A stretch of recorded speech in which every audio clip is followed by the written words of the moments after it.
Hey there guys, in this quick video I'm going to talk about why you shouldn't use Repplit and what are the kind of like the cons if you want to start using it. So with Repplit, what is the actual like problems? The first thing is the pricing and costs. So the pricing structure, it's like frustrating only because the credits deplete without clear cost management, and also the agent like cost only because in a past it was like cheaper in a way, but right now it costs more. So they're like auto scale charges too. So that's something you don't have like no refund policy.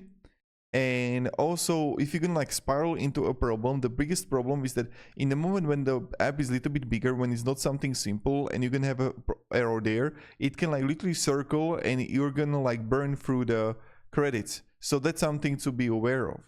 So the agent fixes can unintentionally break all other parts of the app. Agent can override user intent or change code without consent. Also brute forced its way through authentication.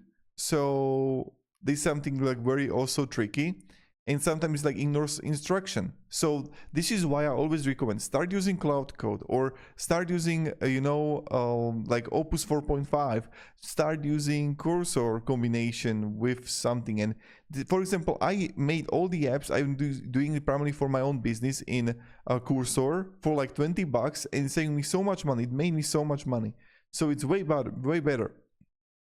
So another thing is that coding are not really like that great because you're gonna have like performance issues there and instability, and also the poor customer support, so long response time, AI only support, account shutdown without warning. And another thing is that when it's going to be like way more complex, like you can have some kind of like bugs there and it's hard to like actually like operate with. So that's something to be aware of, and is not really for production ready applications. So thank you very much guys for watching and have a great day and good